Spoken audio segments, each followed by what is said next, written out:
열왕기하 11장 13절에서 21절 말씀입니다. 함께 하나님의 말씀을 고백드리겠습니다. 아달랴가 호위병과 백성의 소리를 듣고 여호와의 성전에 들어가 백성에게 이르러 봄에 왕이 규례대로 단 위에 섰고 장관들과 나팔수가 왕의 곁에 모셔 섰으며 온 백성이 즐거워하여 나팔 부는지라. 아달랴가 옷을 찢으며 외치되 반역이로다 반역이로다 하매 제사장 여호야다가 군대를 거느린 백부장들에게 명령하여 이르되 그를 대열 밖으로 몰아내라.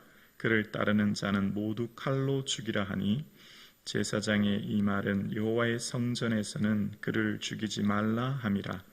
이에 그의 길을 열어주매 그가 왕궁에 말이 다니는 길로 가다가 거기서 죽임을 당하였더라.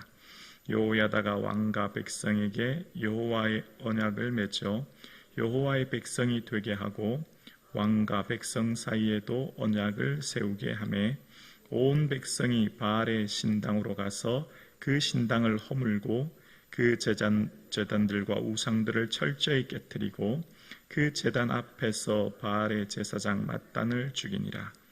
제사장이 관리들을 세워 여호와의 성전을 수직하게 하고 또 백부장들과 가리 사람과 호위병과 온 백성을 거느리고 왕을 인도하여 여호와의 성전에서 내려와 호위병의 문길을 통하여 왕궁에 이르매 그가 왕자에 앉으니 온 백성이 즐거워하고 온 성이 평안하더라. 아달랴를 무리가 왕궁에서 칼로 죽였더라. 요아스가 왕이 될 때에 나이가 7세였더라. 아멘. 예수님 더욱 사랑하시는 저와 여러분 되기를 주님의 이름으로 축복합니다. 아멘. 회복은 어떻게 이루어지는가를 생각해 보려고 합니다. 우리 인생의 참된 회복, 무너진 삶, 무너진 마음, 또 삶의 모든 자리를 새롭게 회복하는 것, 그것이 어떻게 이루어지는가 오늘 본문은 우리에게 이야기합니다. 먼저 오늘 본문 결론을 먼저 보면 온 백성이 즐거워하고 기뻐했다라고 이야기합니다. 백성들의 삶이 회복된 거죠. 주님 주시는 은혜 안에 기쁨과 은혜가 충만한 삶으로 회복되었다, 그렇게 얘기합니다. 민생의 회복은 정치의 회복으로 시작되고 정치가 회복되기 위해서는 종교가 회복되어야 하고 그 종교의 핵심의 기초에는 하나님과의 관계의 회복이 있다는 것을 오늘 본문을 통해 알게 됩니다. 먼저 앞절에 요아스가 왕으로 성전에서 즉위하게 되죠. 왕관을 씌우고 요아스에게 여호야다는 율법책을 주었습니다. 이 어린 나이 7살, 우리로 말하면 꼬마 아닙니까? 꼬마. 유치원생이에요. 유치원생인 꼬마가 왕으로 등극한 겁니다. 왕관을 씌운 거예요. 그러면서 제일 먼저 뭘 주었다고요? 오늘 보면 바로 앞구절에 율법책을 주었다는 겁니다. 왕위에 오르거든 율법책을 등사해서 평생 읽고 그것에 기록한 대로 지켜 행하라고 하는 신명기 17장 말씀처럼 이제 어린 꼬마 요아스에게 제사장 여호야다는 무엇보다도 말씀을 읽고 그 말씀대로 정치할 것을 가르치고 이야기하는 것을 봅니다. 그리고 이제 왕으로 성전에서 왕이 즉위식을 마친 후 아달랴가 그 사실을 알게 되죠. 성전으로 가보니 이미 요아스가 왕으로 등극한 겁니다. 그래서 말합니다. 반역이라고요. 온 사람들에게 외칩니다. 반역이라고요. 사실은 반역은 누굴까요? 아달랴가 반역자였죠. 그는 왕이 될 수 있는 사람이 아니었지 않습니까?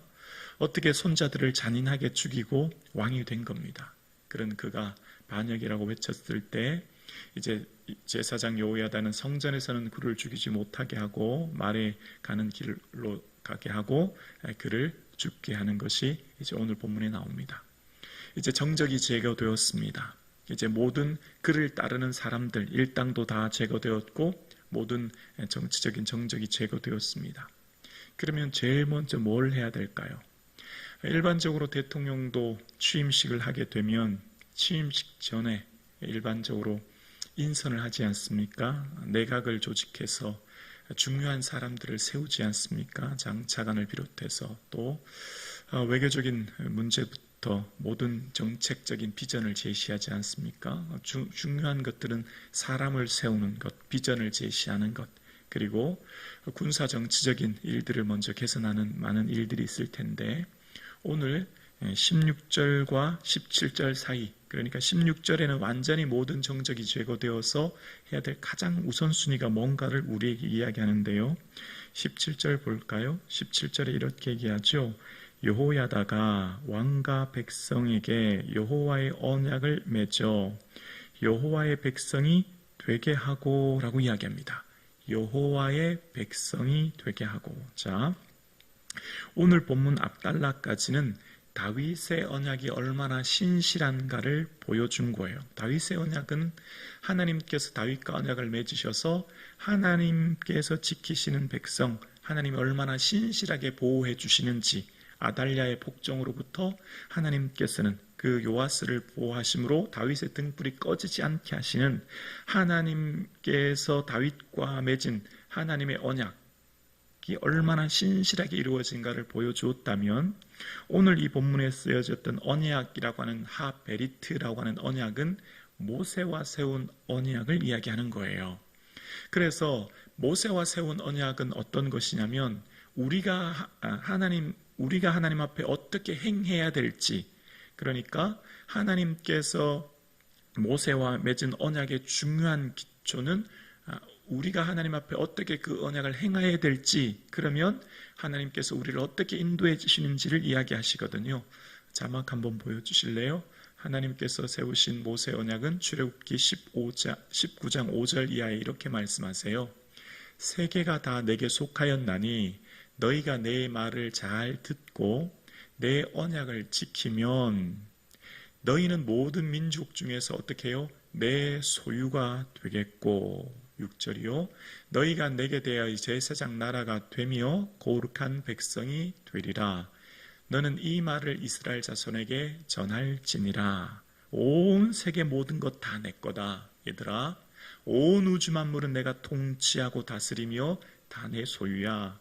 그런데 너희들 잘 기억해. 너희가 내가 주는 이 언약 잘 지키면 너희는 내 소유가 될 거야. 내 백성이 될 거야. 그리고 내게 신실한 제사장 나라가 되어서 내가 세워줄 거야. 우리의 정체성이 하나님께 소속되어 하나님이 보호해 주시고 지키시는 삶이 되니, 모세의 언약의 핵심은 그러면 우리가 어떻게 해요? 하나님의 언약을 잘 지켜야 돼. 너희가 내 언약을 잘 지키면 이라는 말씀이 있어요. 우리가 먼저 이 계약은 쌍방이거든요. 언약은 쌍방의 계약이에요. 우리가 하나님의 언약을 잘 지킬 때 우리가 하나님의 소유가 되고 백성이 된다. 그 말씀이 모세의 언약의 핵심인 거예요. 그래서 이제 아달랴의 정적이 제거되고 바알을 섬겼던 바알의 백성이었던 사람들, 온 이스라엘 땅에 바알의 산당이 세워지고 바알의 제사장이 하나님께 제사했던 바알의 백성이 되었던 그들이 제일 먼저 해야 되는 것은 언약을 갱신하여 언약을 새롭게 하는 거예요. 언약은 뭐죠? 하나님과 우리와의 관계를 새롭게 하는 거예요. 하나님과의 우리와의 친밀함을 새롭게 회복하는 거예요. 여기에 핵심이 있는 겁니다. 인생의 모든 것은 문제를 해결하기 위해 몸부림치며 애쓰는 게 아니고요. 그 문제보다도 먼저 그 근원적으로 하나님과의 관계인 하나님과의 친밀함을 먼저 회복하는 거예요. 그래서 어떻게 해요? 성도들은 모든 삶에 있어서 문제가 생기면 가장 먼저 주님 전에 달려와 엎드리는 게 여기 있는 겁니다. 문제보다 앞서 하나님께 엎드려 하나님께 은혜를 구하는 것. 그래서 오늘 17절에 여호와의 백성이 되게 하고, 그들의 정체성이 어떻다고요? 하나님 백성 되게 하는 거예요. 그리고 왕과 백성 사이에 언약을 새롭게 세우는 것. 그래서 지금 해야 될 정치적으로 경제적 여러 가지 해야 될 수많은 일들이 있지만, 왕의 즉위식 다음에 한 첫 번째 일은 바로 언약을 새롭게 하는 것, 그리고 바알의 산당들을 제거하고 그 우상스를 깨뜨리고 제사장 맏단을 제거하는 것. 그래서 왕의 즉위식이 어디서 있었죠? 성전에서 이루어졌습니다. 왕관을 씌우고 율법책을 주고 기름 부어서 온 백성들이 기뻐했습니다. 그리고 드디어 이제 새로운 정치의 시작, 즉위식 다음에 한 것이 바로 왕궁으로 가게 됩니다. 그리고 왕궁에 앉아서, 왕자에 앉아서 이제 정치를 시작하는 것. 그래서 제일 먼저 첫 번째로 한 것은 언약을 새롭게 하는 것이었고, 그것으로부터 온 백성들의 즐거움과 평안함이 회복되었다라는 것이 오늘 본문이 우리에게 이야기해 주는 겁니다. 오늘 함께 예배드리시는 저와 여러분의 삶에 인생의 수많은 문제들, 수많은 어려움들 있지만 그 문제의 핵심에는 먼저 하나님께 간구하고 하나님과의 친밀함, 하나님과의 그 관계를 기억하며 내가 하나님의 백성임을 기억함으로 하나님 저는 하나님의 자녀입니다. 하나님께서 나의 삶을 여기까지 인도하셨으니 하나님 책임지십시오. 아멘이시죠? 하나님 백성이고 하나님 자녀이고 내뿐만 아니라 내 아이들, 내 자녀들, 내 미래, 하나님, 저 하나님 자녀입니다. 하나님 책임지세요. 맡기는 거죠. 의탁하는 거죠. 그리고 이 모든 문제는 하나님이 해결해 주셔야만 해결할 수 있습니다. 하나님만이 이 문제의 해답이십니다. 오직 은혜 내려주옵소서. 오늘 성경이 말하는 이 삶의 우선순위, 해야 될 우선순위의 첫 번째는 먼저 하나님께 아뢰므로 하나님 백성이 된 것을 회복하는 것. 오늘 저와 여러분의 삶에 만난 문제가 무엇이든지 삶의 첫 번째 우선순위는 먼저 하나님 앞에 엎드려 하나님의 은혜를 구하는 것, 그리고 하나님께 의탁함으로 하나님께서 친히 어떻게 이루어 주시는 것을 바라보므로 주님의 주시는 평안과 기쁨이 회복되는 이 하루 되기를 주님의 이름으로 축복합니다.